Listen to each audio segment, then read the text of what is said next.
తీగలాగితే డొంక కదులుతుంది. హైదరాబాద్ మాదాపూర్ డ్రగ్స్ కేసులో ఏపీ లింకులు వెలుగు చూశాయి. డ్రగ్స్ దందాలో విదేశీ సిమ్ కార్డులు, డిఫరెంట్ కోడ్ పదాలు బయటపడ్డాయి. మత్తు పదార్థాల సరఫరాలో సాంకేతిక పరిజ్ఞానం ఉపయోగిస్తున్నారు ఫ్లైడర్స్. విదేశీ సిమ్ కార్డ్స్ ను ఉపయోగించి వైఫై ద్వారా వాట్సాప్, స్నాప్చాట్ ద్వారా ఫ్లైడర్స్ ఏజెంట్స్ తో సంప్రదింపులు జరుపుతున్నారు.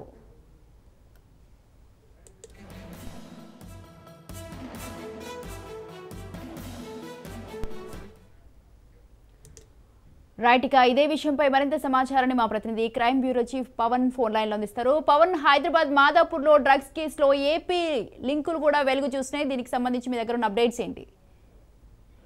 మాదాపూర్ డ్రగ్స్ కేసులో ఏపీకి సంబంధించిన లింకులు కూడా వెల్లోకి వచ్చాయి. ముఖ్యంగా చూస్తే డ్రగ్స్ సంబంధించిన దందాల్లో విదేశీ సిమ్ కార్డులతో పాటు డిఫరెంట్ కోడ్ లాంగ్వేజ్ పదాలతో యొక్క డ్రగ్స్ సరఫరా అయినట్లుగా దీనికి సంబంధించి ఇప్పుడు నార్కోటిక్స్ సంబంధించిన పోలీసులు కనుగొన్నారు. మత్తు పదార్థాల సరఫరాలో సాంకేతిక పరిజ్ఞానం ద్వారా పెడ్లర్స్ పూర్తిగా దీనికి సంబంధించి ఒక డ్రగ్స్ సరఫరా చేసినట్టుగా ప్రస్తుతం పోలీసులు సాక్ష్యాధారాలు కూడా సేకరించారు.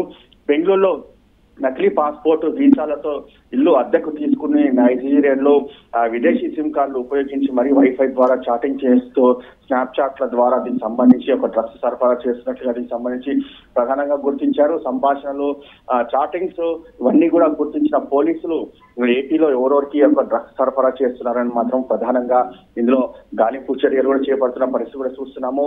ముఖ్యంగా చూస్తే మాత్రం ఈవెంట్ మేనేజర్ కలహార్ రెడ్డి, చిట్టి నిర్మాత వెంకటరెడ్డి, రాము అలియాస్ రామచందర్లు పూర్తిగా యొక్క డ్రగ్స్ సంబంధించిన దాంట్లో కీలకంగా ఉన్నట్లుగా దీనికి సంబంధించి యాంటీ నార్కోటిక్ బ్యూరో కూడా ఇప్పటికే గుర్తించిన నేపథ్యంలో స్థానిక రాజకీయ నేతలు, ప్రజాప్రతినిధులతో పాటు ఇటు నార్కోటిక్ సంబంధించిన వారి పైన కూడా నిఘా పెట్టింది. దీనికి సంబంధించి త్వరలో కొంతమందిని కూడా అరెస్ట్ చేసే అవకాశం కూడా చాలా స్పష్టంగా కనిపిస్తుంది. ఎందుకంటే ఇక మాదాపూర్ డ్రగ్స్ కేసులో అరెస్ట్ అయిన వారిలో పూర్తిగా విశాఖ, గుంటూరు, నెల్లూరుకు సంబంధించిన ప్రజాప్రతినిధుల పేర్లు కూడా కొంత వినిపిస్తున్నాయి. అయితే వీటిపైన కూడా దీనికి సంబంధించి పోలీసులు చాలా గోప్యంగా ఉంచి విచారణ కూడా కొనసాగిస్తున్నారు.